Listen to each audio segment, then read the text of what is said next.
지금부터 사랑과 기도로 만들어가는 생명 있는 방송 CHB 크리스찬 헤럴드 방송을 시작합니다. 매일 새벽 4시, 매일 밤 11시 하루의 시작과 마무리를 함께하는 CHB 크리스찬 헤럴드 방송은 오늘도 성실하게 여러분 곁에 함께할 것입니다. 하나님께서 선물로 주시는 오늘 하루를 CHB 크리스찬 헤럴드 방송과 함께 소망으로 열면서 오늘도 하나님을 섬기며 영혼을 사랑하는 복된 하루가 되시기를 바랍니다.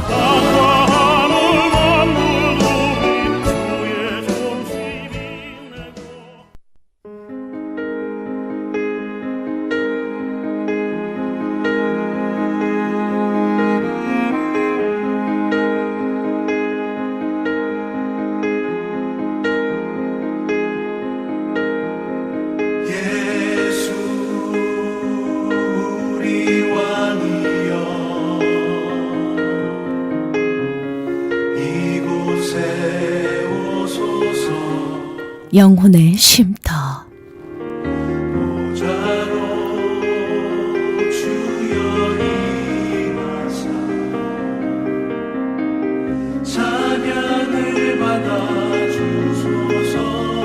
영혼의 쉼터 애청자 여러분 안녕하세요. 고선미입니다. 주님 안에서 평안하시지요?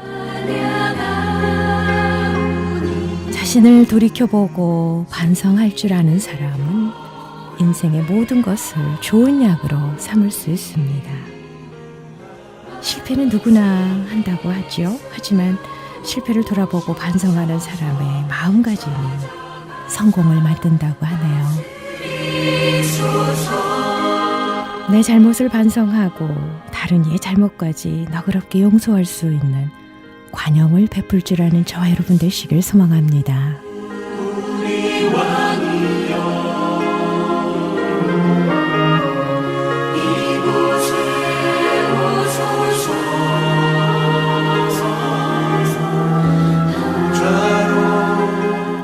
하나님께서 이 시간 주시는 생명의 말씀을 통해 축복의 시간 되시길 바랍니다.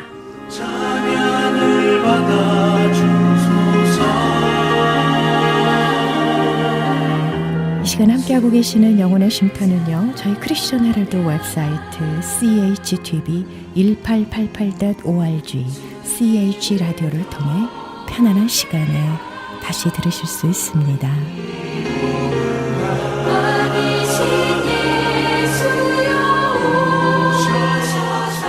이 시간 생명의 말씀 주십니다. 열린교회의 이선영 목사님께서 여호수아 24장 14절에서 18절까지의 본문 말씀으로 선택과 결단이라는 설교 제목의 메시지로 축복의 말씀 주십니다. 은혜의 시간 되시길 바랍니다.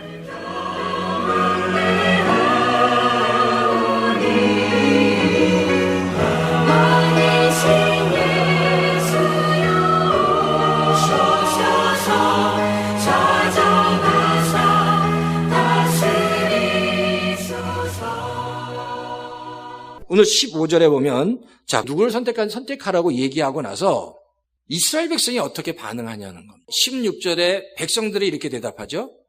주님을 저버리고 다른 신을 섬기는 일은 절대로 없을 겁니다. 이 얘기는 뭐예요?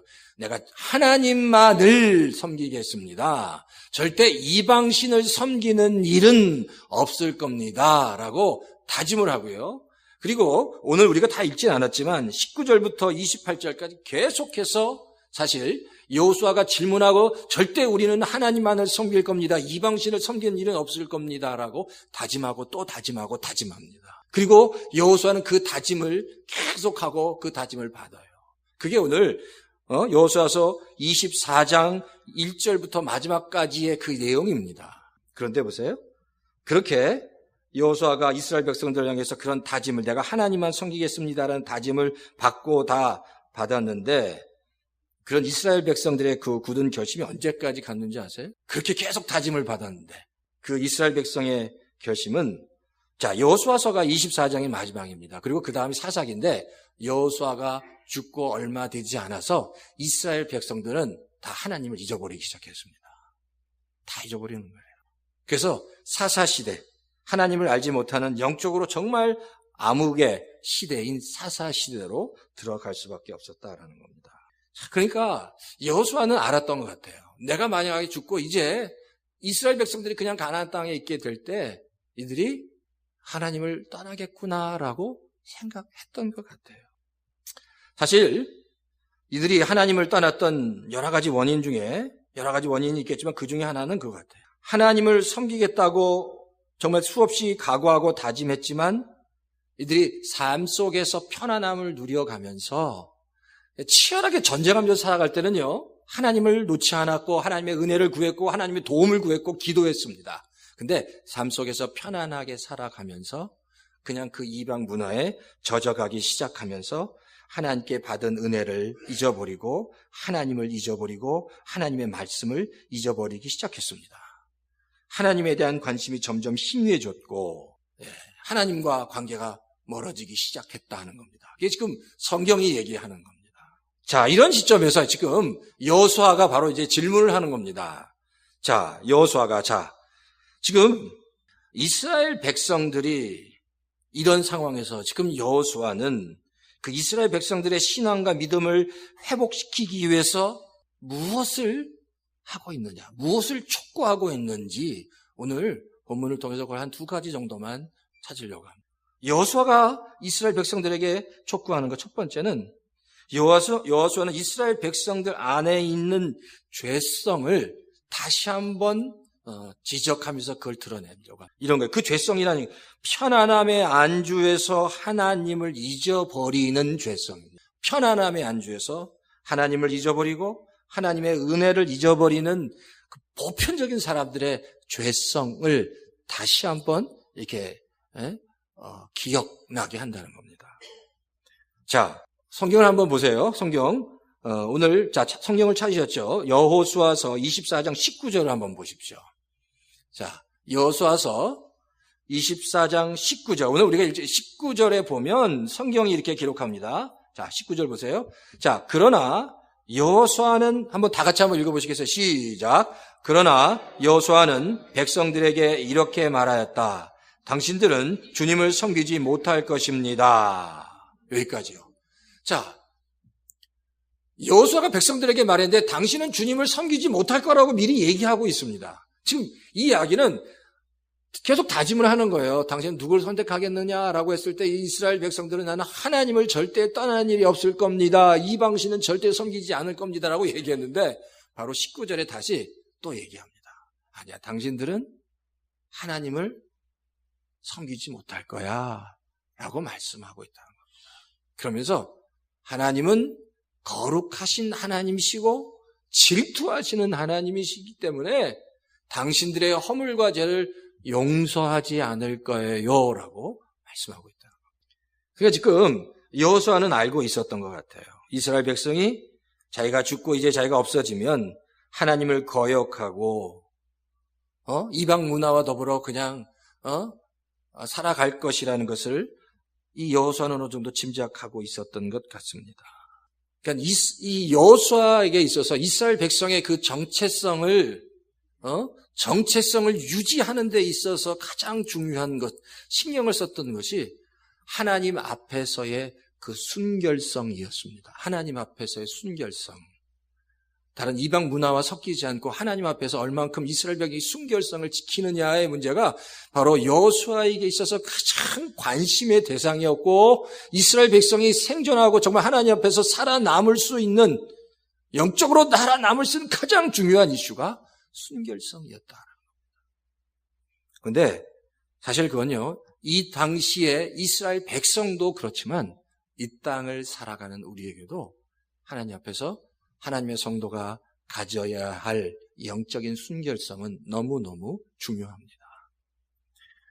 제가 예를 하나 들겠습니다. 여기 만약에 글쎄 약 수만 불 정도 되는, 아주 글쎄 모르겠어요. 수만 불 되는 그런 와인이 있는지 없는지 잘 모르겠지만 수만 불 이상을 호가하는 아주 고급스러운 와인이 여기 있습니다.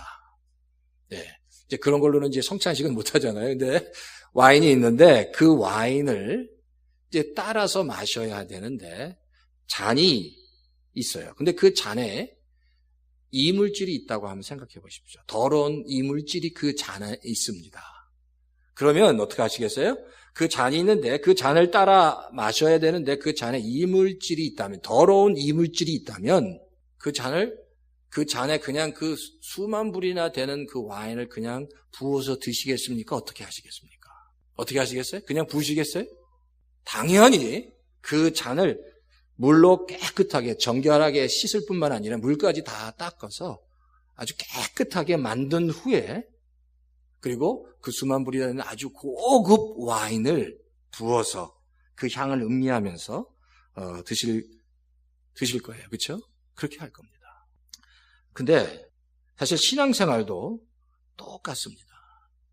우리가 하나님 앞에서 하나님의 그 은혜와 말씀을 붙잡고 살아가기 위해서는 우리 안에 있는 때때로 죄악된 것, 더러운 것들을 버려야 하나님께서 부어주시고자 하는 소중한 은혜, 그리고 하나님의 그 사랑, 하나님의 능력으로 이렇게 충만하게 채워질 수 있다라는 겁니다. 내가 깨끗하게 되어야, 하나님 앞에서 깨끗하게 되어야 하나님께서 우리에게 부어주시고자 하는 정말 이로 돈으로 환산할 수 없는 그 놀라운 하나님의 은혜로 내가 충만하게 채워질 수 있다라는 겁니다. 내가 깨끗하게 채워지지 않는다면 하나님께서 우리에게 정말 그 소중한 하나님의 은혜를 아주 풍성하게 부어주시고 싶어도 부어주실 수가 없다는 사실입니다. 그러니까 하나님 앞에서 이 성도가 가져야 될 정결함은 그만큼 중요합니다. 그러니까 우리가 날마다 살아가면서 우리에게 필요한 것들은 그것 같아요. 하나님 앞에 내가 예수 그리스도의 보혈로 나를 늘 씻는 것. 그래서 하나님이 나를 통해서 하나님의 귀한 은혜로 충만하게 채우셔서 하나님의 일들을, 하나님의 사역들을 잘 감당하도록 하나님의 귀한 도구로 쓰임받는 것이다라는 겁니다. 근데 사실 이제 오늘 이 말씀을 가만히 살펴보면요, 19절 이 말씀을 가만히 살펴보면 이 말씀의 그 논조가, 너가 죄인이고 하나님의 말씀을 거역했기 때문에 내가 너를 망하게 할 거고, 너가 안 되게 할 거고, 그런 논조가 아니라는 겁니다. 이 19절의 이야기는 그겁니다. 네가 죄인이고 네가 너 안에 죄와 허물이 있지만 네 안에 허물과 죄가 있다는 것을 늘 조심하고 경계하라는 겁니다.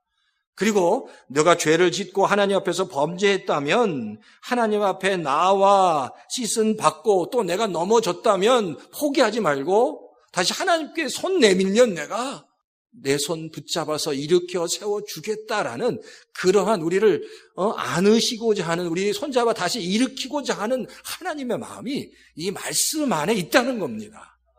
그 말씀이, 하나님이 내가 수없이 넘어져도, 죄 가운데 넘어지고 또 상처를 입고 또 넘어져도 내가 너를 다시 일으켜 세우겠다. 그러나 죄가 너와 늘 함께 있다는 사실을 잊지 마라, 경계해라, 조심해라 라고 말씀하고 있다는 겁니다.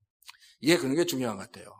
근데 신앙이라는 게 그렇잖아요. 항상 좋을 때가만 있는 게 아닙니다. 좋을 때도 있고 나쁠 때도 있고 때때로 죄 가운데 빠질 때도 있고 낙심할 때도 있고 하나님의 은혜로 그냥 하늘처럼 높이 올라갈 때도 있고, 사실 신앙이 올라갔다가 내려갔다 하면서 신앙은 성장하고 성숙해 간다는 사실을 우리가 알아야 됩니다.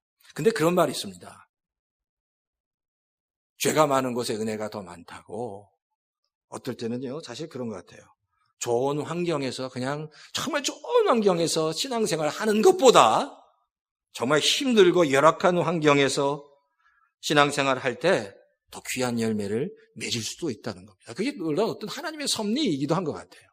왜 그걸 어떻게 알 수 있냐면요, 이스라엘 백성들의 그 삶을 보면 이스라엘 백성이 가나안 땅에 들어가서 그곳에서 좋은 땅에서 좋은 것을 먹고 하나님께 늘 열심을 다해서 예배를 드릴 때는 이스라엘 백성 가운데 그렇게 놀랄 만한 인물들이 나오지 않았습니다.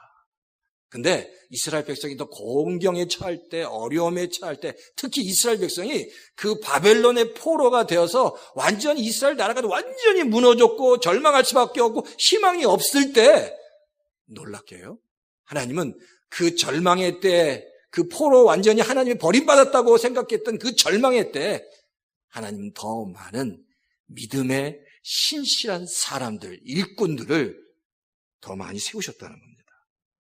다니엘이 그랬고요, 에스겔이 그랬고, 그리고 모르드게, 에스라, 느헤미야, 이런 사람들이 다 이스라엘 포로 시대에 포로의 절망 가운데 있을 때 하나님께서 사용하셔서 이스라엘을 세운 하나님의 인물들이었다라는 사실입니다.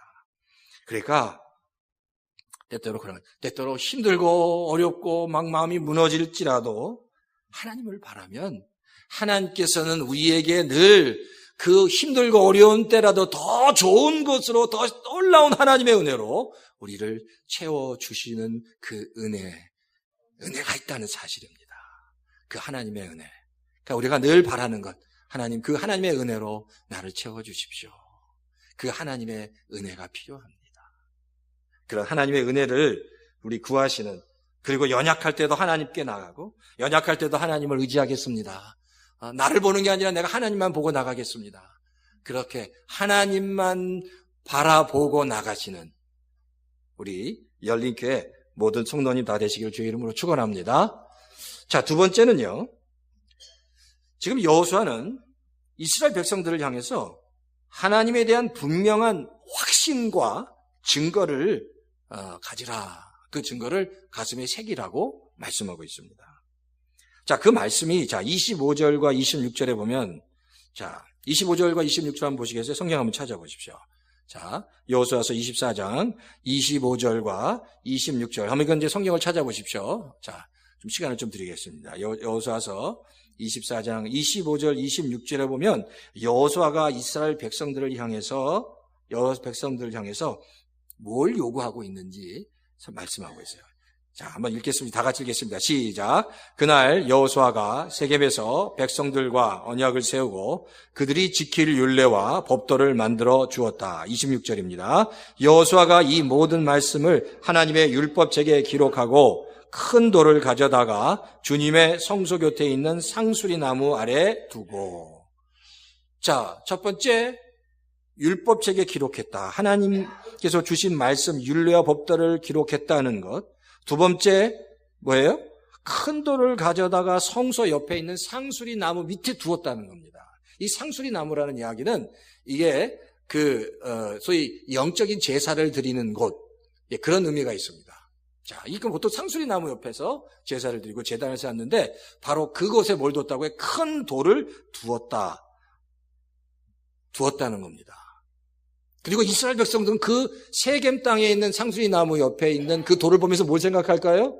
하나님과 한 약속을 생각할까요? 어떤 약속입니까?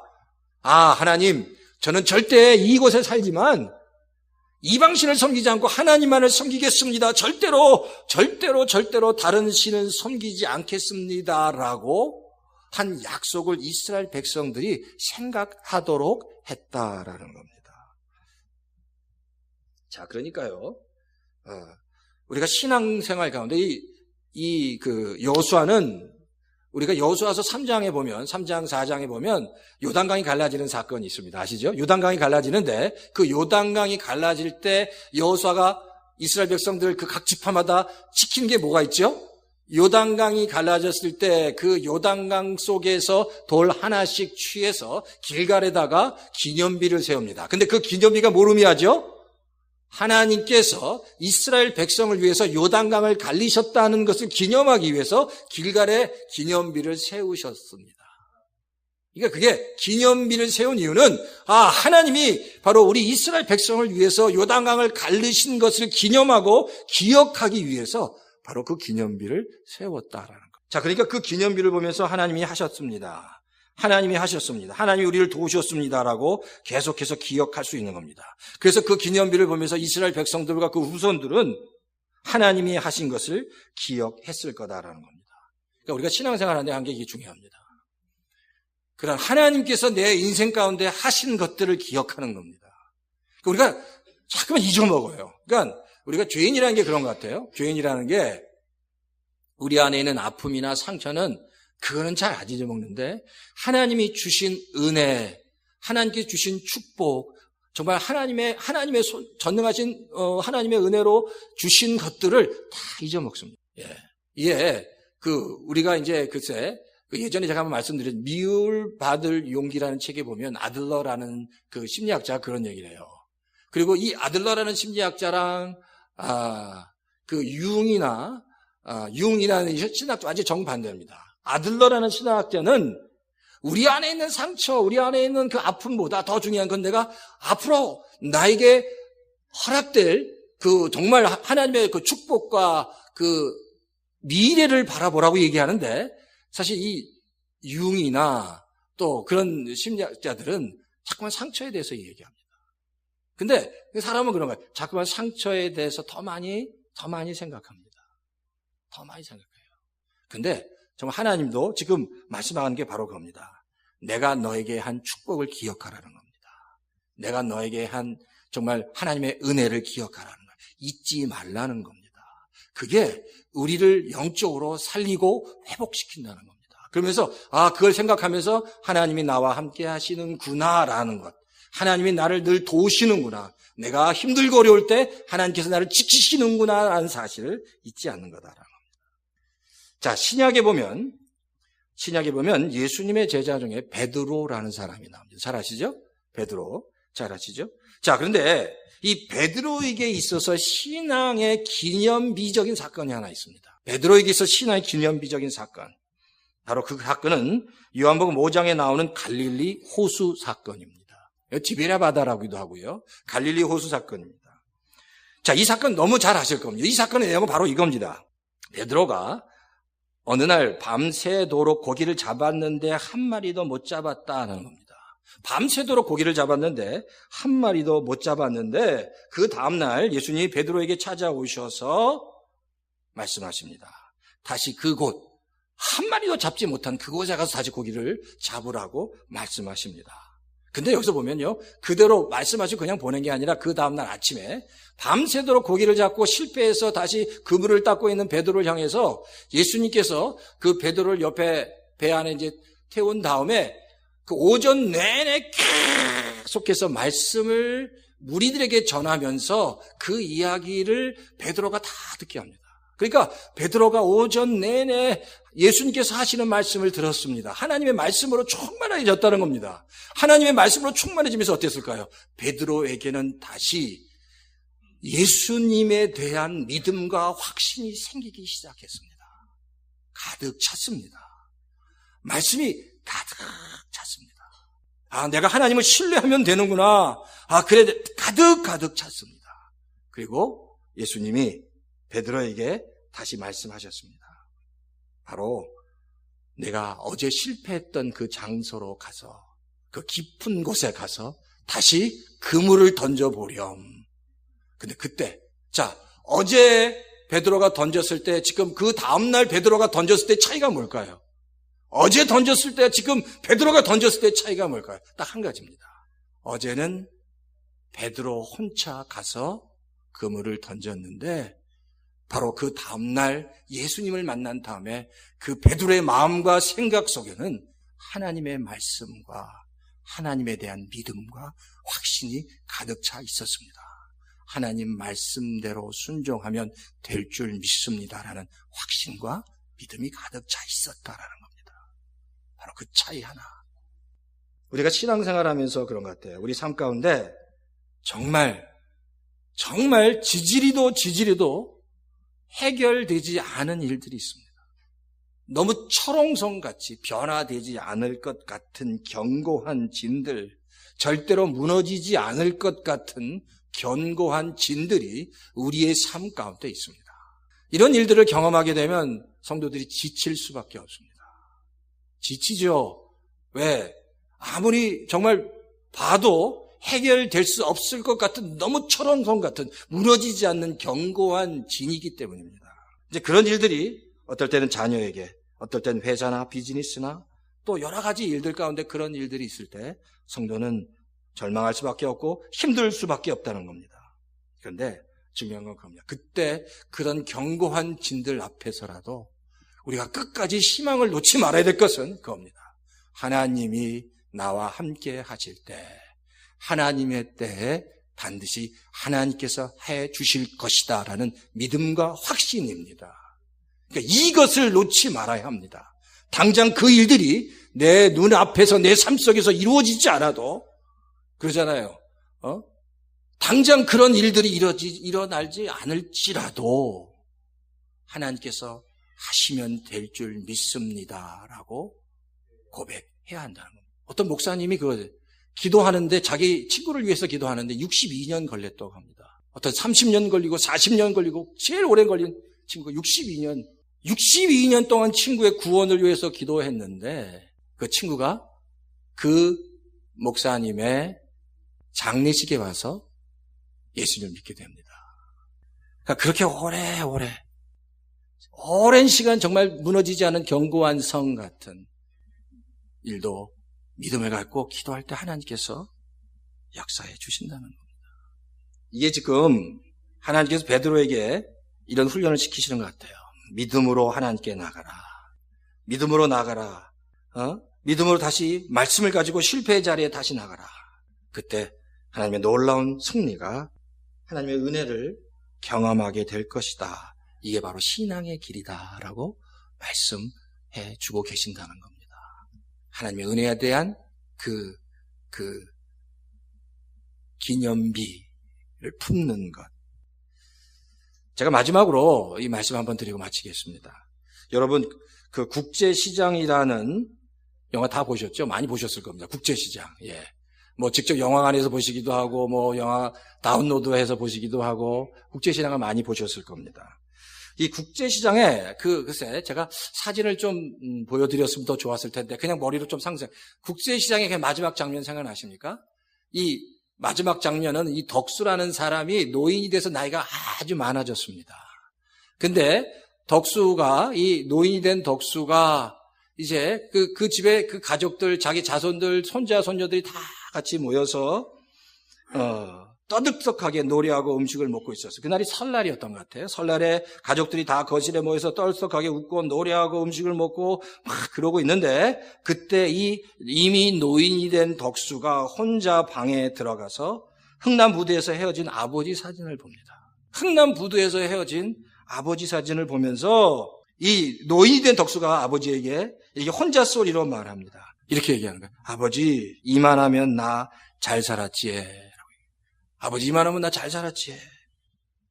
그리고 나서 이 덕수가 그 다음에 바로 이렇게 얘기합니다. 근데 나 진짜 힘들었어요. 진짜 힘들었어요. 아버지한테 얘기하는 거야. 나 잘 살았죠. 근데 아버지 그 사진을 보면서 근데 아버지 나 지금까지 살면서 정말 진짜 힘들었어요. 그 이야기를 아버지에게 합니다. 근데 사실 이 대사가 많은 사람을 울렸어요. 제가 보니까 영화 볼 때 이 마지막 이 대사 들으면서 대부분의 사람이 울더라고요. 아버지, 나 진짜 힘들었어요.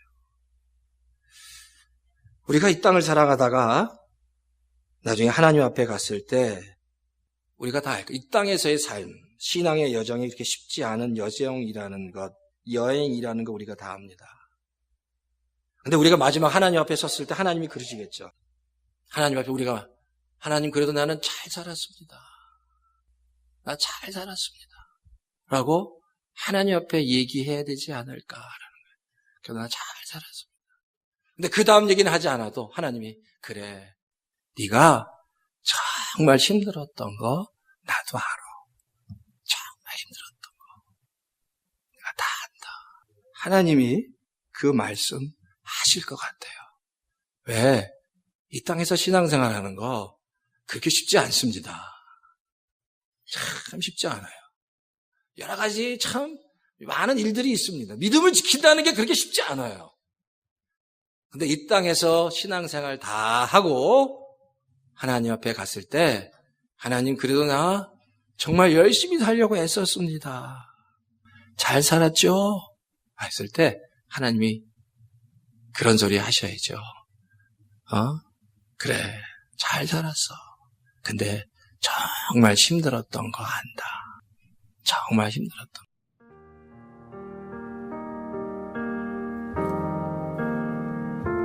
날마다 숨 쉬는 순간마다 내 앞에 어려운 일 보내 주님 앞에 지금까지 얼바인 열린교회의 이선영 목사님께서 말씀 주셨습니다. 여호수아 24장 14절에서 18절까지의 본문 말씀으로 선택과 결단이라는 설교 제목의 메시지였습니다.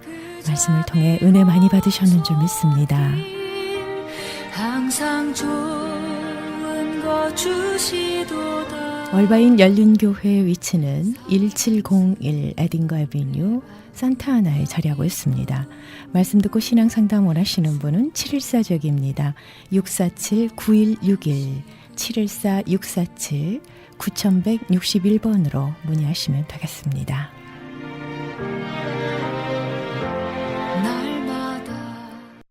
M3를 아십니까?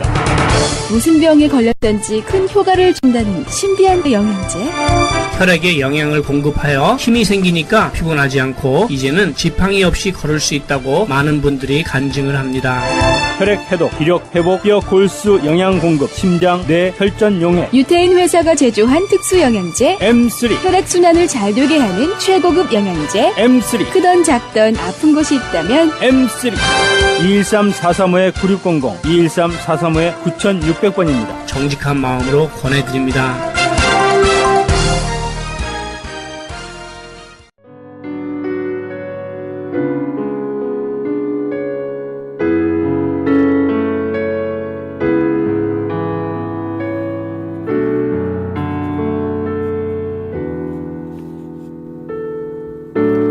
이 시간 함께하고 계시는 영혼의 쉼터 생명의 말씀 이어집니다. 코널스톤 교회의 이종영 목사님께서 은혜 주십니다. 마태복음 13장 1절에서 13절까지의 본문 말씀으로 나는 지금 어디에? 라는 설교 제목의 메시지입니다. 은혜의 시간 되시길 바랍니다.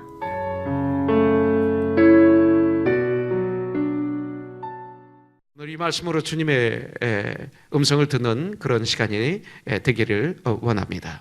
여기서 가장 중요한 포커스는 뭡니까? 밭입니다. 밭. 우리의 마음 밭. 예수님께서 집에서 나오셔서 바닷가에 가서 앉으십니다. 그러니까 큰 무리가 모여들으니까 일어나셔서 배 위로 올라가셔서 배 위에 앉으십니다. 그래서 많은 무리들은 해변가에 서 있습니다. 바로 그때 그들에게 3절부터 9절 씨 뿌리는 비유를 말씀하시는 것입니다. 그런데 여기는 큰 무리들이 심지어는 제자들도 주님의 이 비유를 이해하지 못했습니다. 똑같이 이해하지 못했습니다. 저희들도 성경을 읽을 때 그럴 수 있습니다. 세상 사람이나 우리나 똑같이 성경을 이해하지 못할 때가 있습니다. 그런데 여러분들 누가복음 8장 9절에 보니까 마가복음 4장 10절에 보니까 똑같은 비유가 나오는데 여기서 보니까 제자들이 그때 어떻게 합니까? 제자들의 특징이 어떻습니까? 그 제자들이 주님께 이 비유에 대해서 여쭤보는 거예요. 이것이 우리의 능력입니다. 주님 우리에게 알려주세요. 주님께서 이 비유로 말씀하신 거 우리 모르겠어요. 이것입니다. 그때 주님이 역사하시는 줄 분명히 믿습니다. 이것이 기도예요. 이것이 말씀 묵상이에요. 그러면 말씀을 통해서 환경을 통해서 내 마음의 환경을 통해서 사람들을 통해서 하나님의 놀라운 역사를 일으켜 주시고 우리에게 깨닫는 은혜를 허락하여 주시는 거죠. 그래서 고린도전서 2장 14절에 말씀대로 육에 속한 사람은 하나님의 일을 알지도 못하고 또 깨닫지도 못하나니 미련하여서 이런 일은 오직 영적 의로라야 분변함이니라. 성경에서 말씀하고 있는 거예요. 주님이 말씀하십니다. 천국의 비밀을 아는 것은 너희에게는 허락이 되어 있으나 저들에게는 허락이 되지 않았다. 이렇게 말씀하십니다. 저들이 누굽니까? 교만한 자들입니다. 주님을 따르지 않는 자들입니다. 교만한 자들, 이런 사람들에게는 천국의 비밀을 아는 것이 허락되지 않았다고 말하고 있어요. 주님을 거부하는 사람들, 천국의 비밀을 허락하지 않았습니다. 그러나 예수님을 나의 구세주로 나의 주인으로 모신 하나님의 사람들, 그분들은 누구예요? 겸손한 사람이에요. 겸손해야만이 예수님을 인정하죠. 낮아져야만이 높으신 주님을 인정하는 거죠. 예수님을 진정 메시아, 구원자, 그리스도로 모셔드리고 나의 삶의 모든 삶의 주인으로 모셔드린 하나님의 사람들, 바로 이런 사람들, 제자들에게는 이 천국의 비밀이 허락되었다라고 말하고 있습니다. 그것이 바로 10절부터 17절까지의 말씀입니다. 구약의 말씀을 인용하면서 이렇게 말씀하시는 것입니다. 그러면서 여러분들 18절부터 23절에 보니까 이 비유의 내용을 제자들에게만 풀어서 알려주시는 것을 볼 수가 있습니다. 이것은 결국 천국 복음의 씨, 곧 말씀을 받는 사람들의 네 가지 마음 상태를 여기서 말씀하는 거죠. 이 네 가지 밭 중 나의 밭은 정직하게 어디인가? 나는 지금 이 네 가지 밭 중 어디에 있는가? 우리가 한번 바라보기를 원합니다. 첫 번째로 4절에 보니까 뿌릴새 덜어놓은 길가에 떨어짐에 새들이 와서 먹어버렸고 그랬어요. 길가에 떨어진 씨앗, 길가 같은 내 마음밭에 떨어진 하나님의 말씀. 이 길가가 처음부터 딱딱했을까요? 단단했을까요? 아닙니다. 처음에는 길을 만들 때 여기를 길을 만들자, 똑같은 밭이었을 거예요. 똑같은 땅이었을 거예요. 그런데 계획을 해서 여기에 길을 만들자 했을 때는 밭이나 그 땅이나 길이나 똑같은 흙으로 된 땅이었을 것입니다. 그런데 거기를 사람들이 발로 밟고 다니고, 마차가 다니고, 말이 다니고, 소가 다니고, 군대가 다니고, 군중들이 다니고, 그러면서 이 땅이 돌처럼 단단해진 길이 된 것입니다. 그곳에 씨가 뿌려진 것입니다.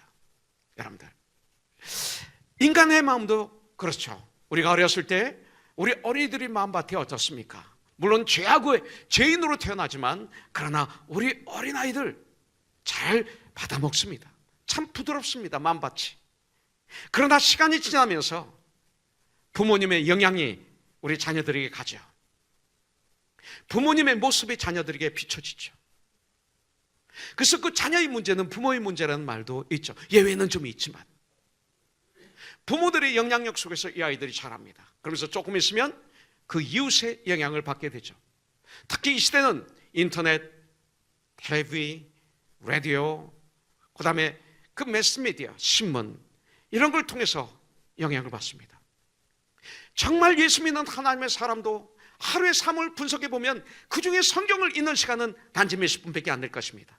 그 무수한 시간을 인터넷 속에 파묻혀 지내게 되고 세상 속에 파묻혀 지내게 됩니다. 백화점을 가도 비행장을 가도 학교를 가도 다 세상 얘기, 가득 찬 세상 속에서 사는 우리들, 여기에 영향을 받으면서 우리는 성장하게 돼 있죠.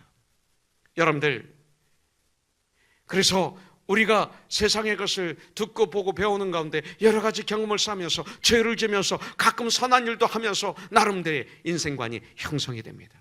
그렇게 길가의 밭처럼 굳은 마음, 단단한 마음이 되면 다른 것들을 억셉하기가 힘들어지죠. 자기의 선입관을 가지고 받을 것과 받지 않을 것을 택하다 보니까 마음이 매우 굳어집니다. 그래서 교회를 잘못 나가는 사람들을 보면 믿은 지 오래되면 오래될수록 마음밭이 아주 단단해요. 길가와 같아요. 얼마나 고집들이 센지. 절대 양보하지 못하고, 절대 회개하지 않고, 절대 사랑하지 않고 자기 고집만 부리는 이 시대의 교회에 나가는 분들이 아주 많아요. 그분들을 길가에 뿌려진 말씀이라고 합니다. 그분들이 마음이 길가예요. 나이가 들면 들수록 길가와 같은 마음이 될 수가 있어요. 마음이 굳어집니다. 단단해집니다. 그러면 말씀이 들어가기가 힘듭니다. 그렇기 때문에 어렸을 때부터 교회만이 아니라 우리들의 가정에서 날마다 말씀으로 믿음으로 우리의 자녀를 양육하는 것 너무나 중요합니다. 그래서 순전하고 마음이 부드러울 때 거기에 복음을 전하면 일생 동안 말씀 안에서 살아갈 수가 있는 것입니다. 19절에 보니까 아무나 천국 말씀을 듣고 깨닫지 못할 때는 악한 자가 와서 그 마음에 뿌려온 것을 빼앗나니 이는 곧 길가에 뿌려온 자요 그랬습니다. 길가와 같은 마음을 가진 분들이 이 시대 교회 안에 많이 있습니다. 말씀을 전하는 저도 제 마음을 들여다봐야 됩니다. 여러분들, 예배 시간에 찬송도 잘합니다. 이런 분들 기도도 잘합니다. 그런데 강대상에서 설교를 하는데 말씀이 안 들어옵니다. 말씀이 무슨 뜻인지 알아들을 수도 없습니다. 어린아이들이 짭짭하면서 아멘하면서 눈물 흘리면서 받아들이는데 나는 못 알아듣습니다. 박사학위도 있고 공부도 많이 있고 세상적으로 똑똑한데 그 말씀이 내 안에 안 들어옵니다. 뭔지도 모르겠습니다. 어렵다고 얘기합니다. 직분도 가지고 있습니다. 그런데 그렇게 얘기합니다. 봉사도 잘하고 여러 가지 일들을 잘하는데 의대 맞는 시간에는 꼭 그 자리에 없는 분들이 있습니다. 길가에 뿌려진 말씀이 됩니다. 말씀을 들을 때는 그 사람을 찾아보면 없습니다. 왜 그렇습니까? 말씀에 관심이 없기 때문에, 내 관심이 거기에 있지 않기 때문에, 내가 관심 있는 그곳에 내가 가 있기 때문에, 내 몸이, 내 마음이. 그래서 오늘도 이 시간 몸은 여기 있지만 마음이 여기 없는 분이 있을지 몰라요. 상상을 통해서 다른 생각하고 있다면 여기에 해당되는 거예요. 그 짧은 시간인데, 목사님 우리 교회 예배가 길잖아요. 그게 왜 길어요? 드라마를 볼 때는 2시간, 3시간 보잖아요. 요새 파일로 받아서. 뭐가 길어요? 그게 뭐 예수 믿는 사람들이에요. 1시간 예배 드리고 후닥닥 하는 게 무슨 예수 믿는 사람들이에요.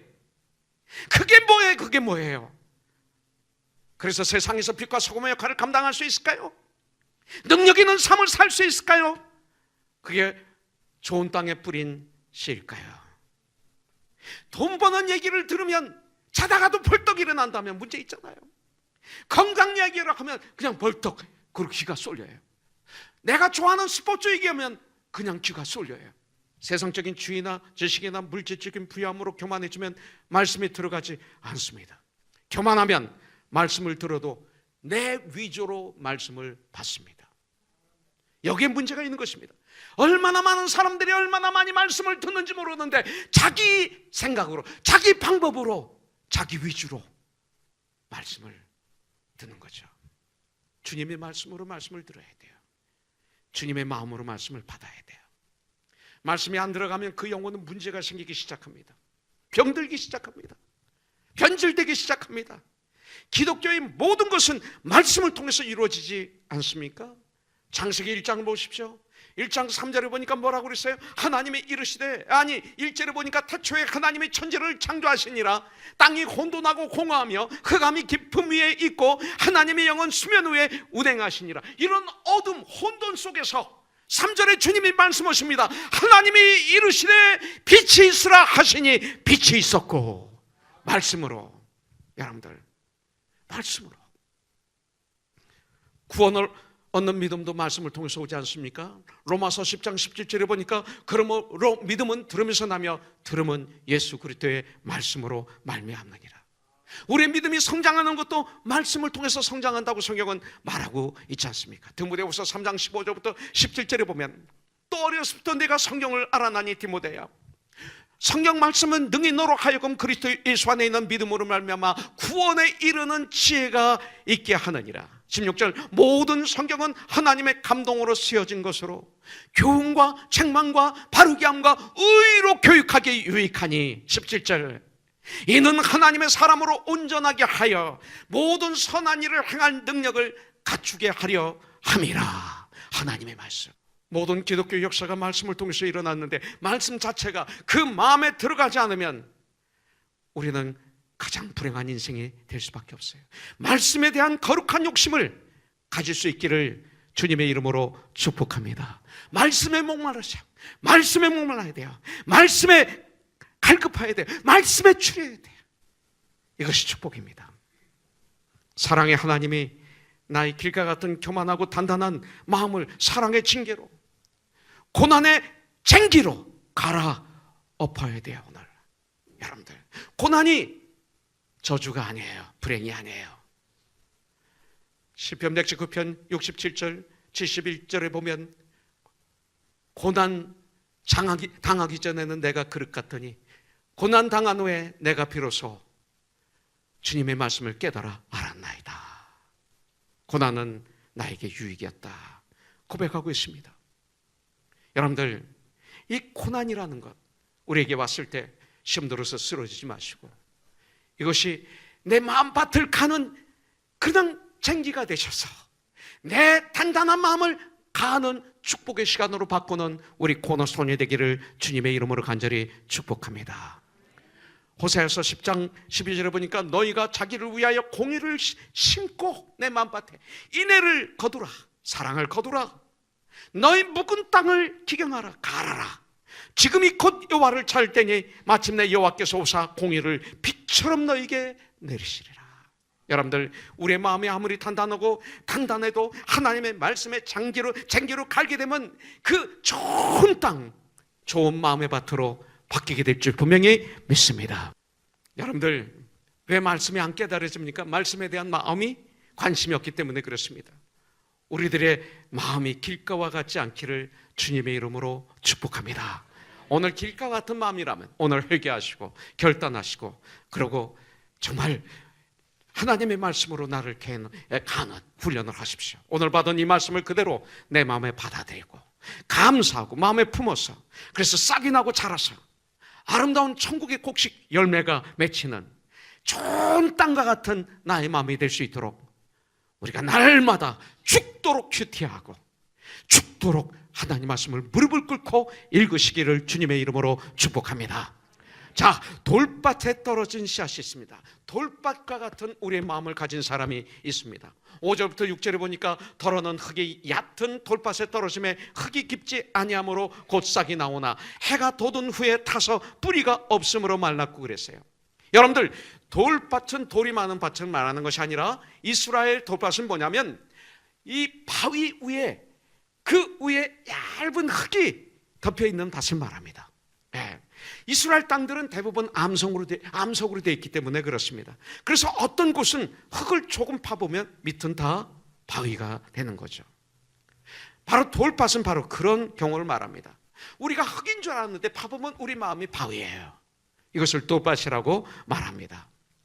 그 큰 바위 위에 흙이 약간 덮여 있어서 싹이 나지만 뿌리가 내릴 수 없는 장소입니다. 그래서 이거에 대한 설명이 20절부터 21절에 있죠. 돌밭에 뿌리 없다는 것은 말씀을 듣고 즉시 기쁨으로 받되 그 속에 뿌리가 없어 잠시 견디다가 말씀을 인하여 환난이나 핍박이 일어날 때는 곧 넘어지는 자요 그랬어요. 이런 돌밭 같은 마음은 말씀을 잘 받습니다. 말씀 받을 때 아멘도 합니다. 기쁘기도 합니다. 감격도 합니다. 눈물도 흘립니다. 그런데 믿음의 뿌리가 없어서 우리의 마음밭이 돌밭이라 환난과 핍박이 오면 말라져서 넘어지는 이런 사람이라고 그랬어요. 말씀대로 사는 이 전쟁은 쉬운 전쟁이 아닙니다. 그래서 군대로 비교하고 마라톤 선수를 비교하고 있는 거죠. 우리가 교회에 와서 말씀을 기쁨으로 받지만 말씀에 그 뿌리를 내리지 못한다면, 내 마음밭에 말씀이 뿌리를 내리지 못한다면 우리에게 다가오는 말씀으로 인해서 다가오는, 믿음으로 인해서 다가오는 환난, 핍박, 유혹, 어려움을 절대 이겨낼 수가 없습니다. 여러분들, 예수 믿는 것은 좁은 문으로 들어가는 거예요. 예수 믿는 것은 좁은 길로 가는 거예요. 그런데 여러분들 참 재미있는 것이 좁은 문으로 들어가면 넓은 문이 기다리고 있어요. 좁은 길로 걸어가면 넓어져요. 길이 아주 쉬워져요. 처음에는 어렵지만 쉬워져요. 하나님의 말씀대로 살면 때로는 환난과 핍박과 어려움이, 손해가 있어요. 그러나 언제든지 마지막은 축복과 영광으로 끝나잖아요. 그것이 믿음의 사람이에요. 세상을 따라가면, 사탄을 따라가면, 세상을 따라가면 넓은 길입니다. 아주 넓은 문입니다. 그러나 가면 갈수록 여러분들 그 길이 점점 좁아지고 결국은 막다른 골목에 이르게 됩니다. 이것이 세상의 길입니다. 그렇잖아요. 우리들 세상을 따라 가봤잖아요. 여러분들 나중엔 잡아먹힙니다. 말씀을 기쁨으로 받고 말씀대로 살다가 환난과 핍박이 오면 천국을 포기하는 사람들이 돌밭과 같은 사람이에요. 천국 이상 가는 게 어디 있어요? 네, 믿음으로. 내 힘으로는 뿌리를 내릴 수 없어요. 그런데 오늘 말씀을 보니까 하나님의 능력으로 뿌리를 내릴 수가 있어요. 에레미야서 23장 29절에 보니까 하나님의 말씀이니라 그랬어요. It's not my word like fire 그랬어요. 내 말이 불 같지 아니하느냐. 이거 중요해요. 하나님 말씀이 불 같아요. 그 다음에 바위를 쳐서 부스러뜨리는 바위를 가루로 만드는 방망이 같지 아니하냐. 하나님 말씀이. 여러분들 고린도서 10장 13절에 보면 말씀하죠. 사람이 감당할 시험밖에는 당한 것이 없다. 오직 하나님 믿고서 너희가 감당치 못할 시험 당함을 허락지 않으시고 시험 당할 즈음에 피할 길을 내사 너희로 능히 감당하게 하시느니라. 이렇게 말씀하고 있어요.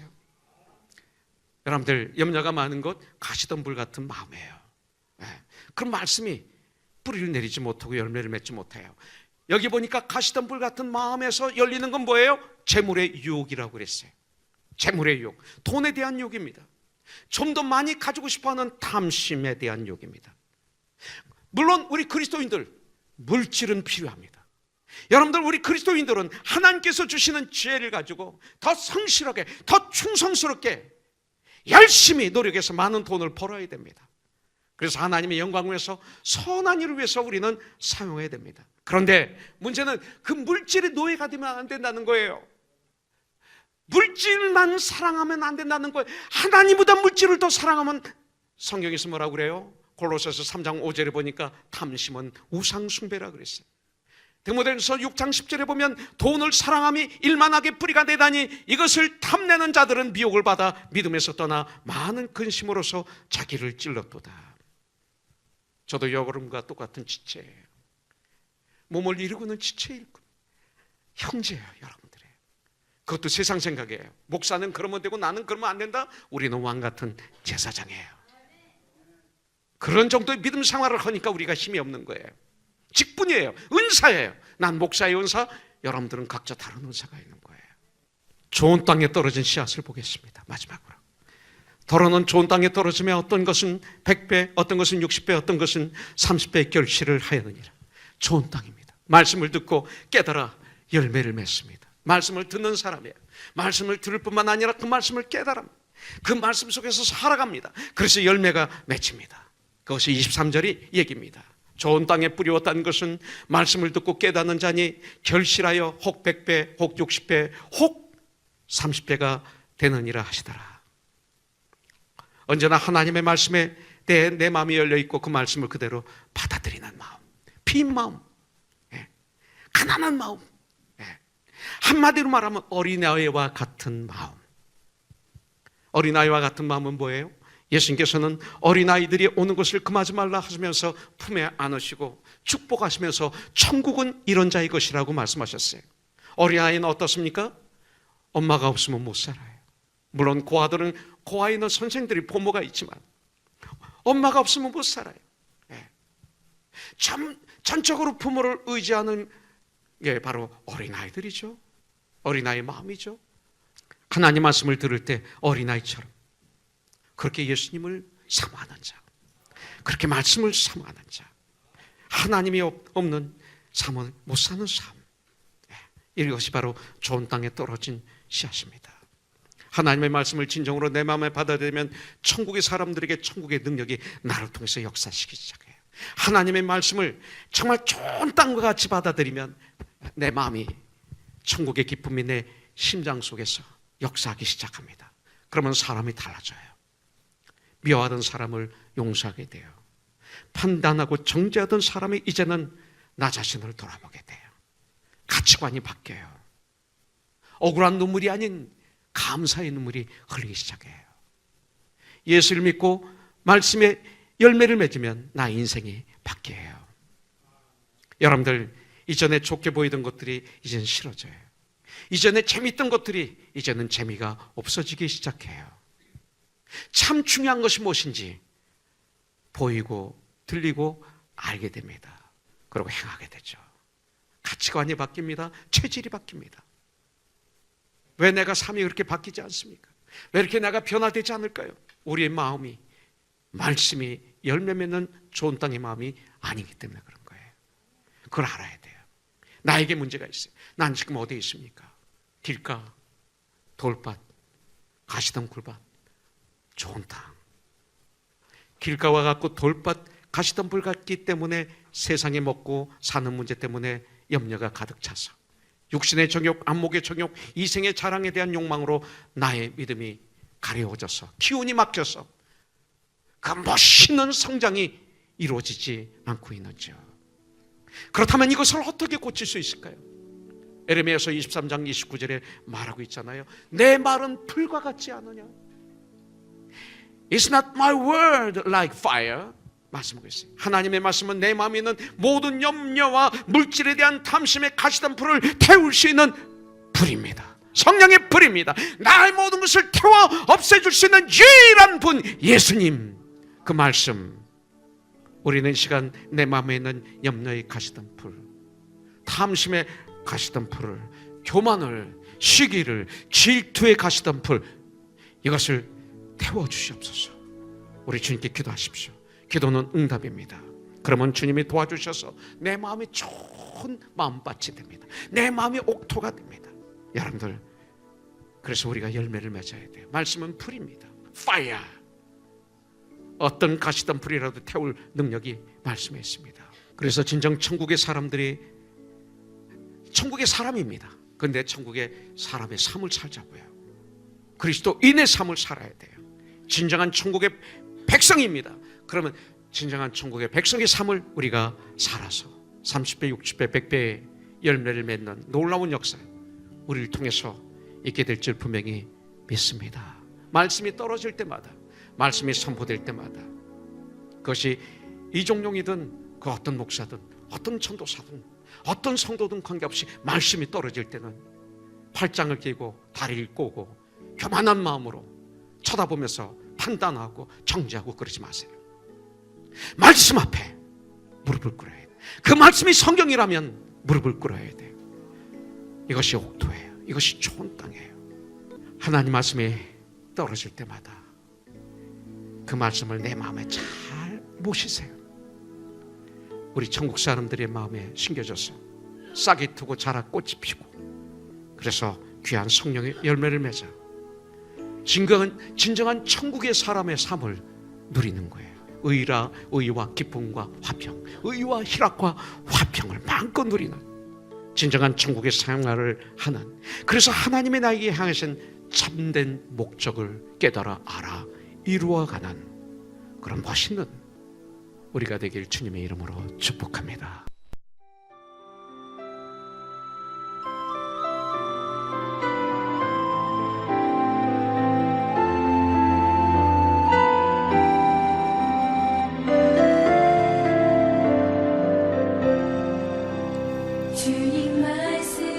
지금까지 코널스톤 교회의 이종영 목사님께서 말씀 주셨습니다. 마태복음 13장 1절에서 13절까지의 본부 말씀으로 나는 지금 어디에? 라는 설교 제목의 메시지였습니다. 은혜 많이 받으셨는 줄 믿습니다. 코널스톤 교회 위치는 24,428 사우스 벌먼 애비뉴 하버시티에 자리하고 있습니다. 말씀 듣고 신앙 상담 원하시는 분은 310지역 530-4040 310-530-4040번으로 상담하시기 바랍니다. 그리고 웹사이트 www.cornerstonetv.com을 참고하시기 바랍니다.